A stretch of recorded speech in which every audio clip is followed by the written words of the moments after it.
से हमारे साथ जुड़ गए हैं। आप सभी का स्वागत। लेकिन सबसे पहले जुलाना का रुख कर लेते हैं, विशाल इंग्रीश के पास चलते हैं। विशाल, अब तक तो हम देख रहे थे कि किस तरह से कभी आरएसएस, मोदी, संविधान, इनके खिलाफ लगातार जो है कांग्रेस के सुर, राहुल गांधी के सुर दिख रहे थे। लेकिन आज यात्रा का अंतिम दिन, प्रियंका गांधी एक बार फिर मैदान में, सीट जुलाना बेहद महत्वपूर्ण। तो यानी आज महिला सम्मान खिलाड़ी, आज इनकी गूंज सुनाई देगी। आज पूरी तरह से महिलाओं की ही गूंज सुनाई देगी, क्योंकि जिस तरह से विनेश फोगाट हैं, वहीं पर प्रियंका गांधी की भी गूंज जुलाना की धरती से सुनाई भी देगी, क्योंकि चुनाव प्रचार का काउंटडाउन शुरू हो चुका है और कल चुनाव प्रचार बंद भी हो जाएगा। और यहाँ पे काफ़ी बड़ा हजारों की तादाद में जो कुर्सियाँ हैं वो लगाई गई हैं और हजारों की तादाद में जो पंडाल है वो पूरी तरह से सजा दिया गया है। और 12 बजे के करीब प्रियंका गांधी, विनेश फोगाट और सारी की सारी जो कांग्रेस की लीडरशिप होगी वो यहाँ पे होगी। और मेरे साथ यहाँ पे कुछ क्योंकि कार्यकर्ता आना शुरू हो गए हैं, उनसे ही पूछ लेते हैं कि किस तरह की तैयारियां हैं, क्या जो जुलाना का रण है वो किस तरह से यहाँ पर देखने को मिल रहा है। क्या नाम है जी आपका? मेरा नाम सूर्यदेव जी, मैं कांग्रेस का कार्यकर्ता हूँ। सूर्यदेव जी, क्या लग रहा है कि जो जुलाना का रण है, क्योंकि जुलाना की जो गूंज है वो सारे देश में ही सुनाई देगी, चाहे अच्छी हो चाहे या फिर बुरी हो, इस समय कांग्रेस की स्थिति किस तरह से दिखाई दे रही है? क्योंकि पहले राहुल गांधी लगातार ही चुनाव प्रचार करते हुए दिखाई दे रहे थे, उनके साथ दीपेंद्र हुड्डा थे। इसी तरह अब जुलाना की धरती से प्रियंका गांधी हुंकार भरेंगी, उसके साथ विनेश फोगाट भी होगी। जुलाना का रण किस तरह से आपको दिखाई दे रहा है? देखो जी, मैं पहले तो आपको बता देना चाहता हूँ, जो भी सीनियर नेता कांग्रेस के हैं, जो जैसे भी इनकी सरकारी एजेंसियों की रिपोर्ट है, आईबी की है और जितनी भी एजेंसियां हैं, नेताओं लोगों को मुबारकबाद देने लगे हैं बड़े सीनियर अफसर। आपको हमारे पास भी अभी हम बाहर खड़े थे, यहाँ के जितने सीनियर अफसर खड़े हैं उन्होंने हाथ मिला के ये कहा मुबारक हो, कांग्रेस की सरकार आ रही है और 65 पार आ रही है। आईबी की रिपोर्ट है 65 पार आ रही है।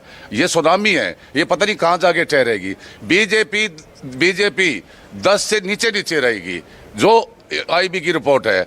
और रही बात आगे यहाँ की जुलाने की, आज आप महिला देखना, इतनी महिलाएं आएंगी, इतना प्यार दे रही है हमारी छोटी बेटिया को। सारे देश की बेटी है, अकेले जुलाना की तो नहीं है, ये सारे देश की बेटी है। इतना प्यार मिल रहा है इसको। एक तरफा इलेक्शन है, लेकिन बीजेपी वालों ने कुछ कैंडिडेट जो आजाद खड़े हैं उनको खरीद रखा है, तो उनको भी लोग वोट नहीं देने जा रहे। और मेरी भी हाथ जोड़े प्रार्थना है, भाई ये वोट बांटने वालों से वोट मत दो और सरकार आपकी। लेकिन प्रधानमंत्री नरेंद्र मोदी हो, डिफेंस मिनिस्टर राजनाथ सिंह हो, हरियाणा के मुख्यमंत्री नायब सिंह सैनी हो, वो कहते हैं सिर्फ ऐलान होना बाकी है और तीसरी बार भारतीय जनता पार्टी सरकार बनाने जा रही है। देखिए जी, पिछली बार भी लोगों ने इनको बीजेपी को हराया है।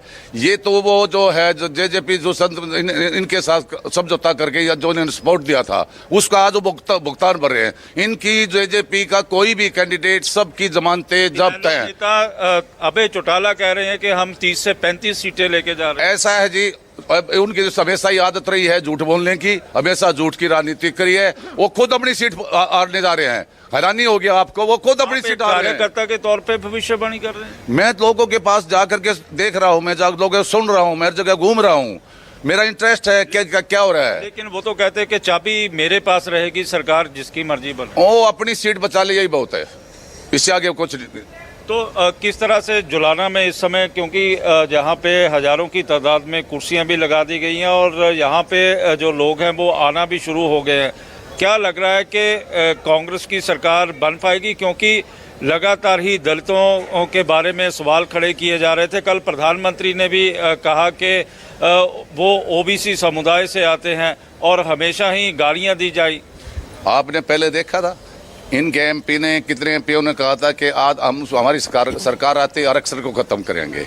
उसका नतीजा आपने पिछले पार्लियामेंट में देख लिया, वो आपके सामने है, जनता के सामने। जनता ने जवाब दे दिया। जनता इनको ऐसे ही जवाब हरियाणा के अंदर दे रही है। यहाँ चौधरी भूपेंद्र सिंह हुड्डा का काम 10 साल का देखा जा रहा है, भाई दीपेंद्र का काम देखा जा रहा है, उनकी शराफत देखी जा रही है, लोग उनसे प्यार करते हैं।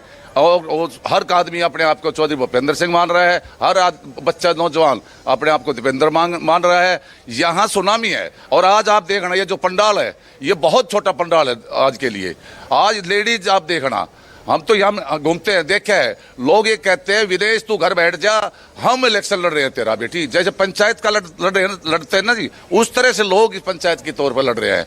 एक तरफा सुनामी है। विनेश को सरपंच के तौर पे लोग देख रहे हैं, पंचायत तो होगी। मैंने कहा पंचायत के जो चुनाव आदमी लड़ते हैं ना, चुनाव जो पंचायत के गाँव में अपना लड़ते हैं, वो विदेश का उसकी तरह से अपना चुनाव खुद लड़ रहे हैं। और विनेश बहुत ज्यादा मार्जिन से जीत रही है। आज जो सरपंच है, आपकी भविष्यवाणी, मेरी ये भविष्यवाणी है, बिल्कुल है जी, 70 के पार भी जा सकती है, 72 भी जा सकती है। ये मैं नहीं, विनेश के बारे में, विनेश की लाखों में जीत है जी, विनेश की बहुत भारी जीत है जी, एक तरफा है जी। अब ये कहाँ रुकेगी, ये जनता आज आप खुद देख लेना। पंडाल बहुत छोटा है उसके लिए। और विनेश के सबसे ज्यादा प्यार लोग करते हैं, वो अपनी बेटी है, देश की बेटी है। इसने जो लड़ाइयाँ हमारी बच्चों के लिए, पहलवानों के लिए लड़ाई जनता मंत्र पे लड़ी, जो इसको पुलिस ने पीटा है, वो सारी जनता देख रही है। ये 36 बिरादरी की बेटी है विनेश, 36 बिरादरी की बेटी है। उसी से लेकिन ऐसा तो नहीं हो जाएगा कि 35+1? आप क्या बात कर रहे हैं? मुझे तो लगता है आप चैनल वाले कहीं मोदी वाला इसके साथ मिले तो नहीं हो, मुझे तो ऐसा लगता है। तो जिस तरह से चर्चाएं भी चल रही थी, बीजेपी मोदी सब बार बार कह रहे हैं प्रधानमंत्री, इसने कितने वादे किए थे, कोई किया पूरा? कोई किया? जो बीजेपी ने तो वो काम किया जिसने बीजेपी को यहाँ पौधा लगा के सींचा था। ठीक है विशाल, आप लगातार बने रहिएगा जुलाना की इस यात्रा, इस सभा पर सभी की नजर रहेगी, आप बने रहिएगा। अब मैं सीधा अपने वरिष्ठ सहयोगी राजीव रंजन का रुख कर लेती हूं। राजीव, अब क्योंकि प्रचार अपने अंतिम दौर में पहुंच चुका है और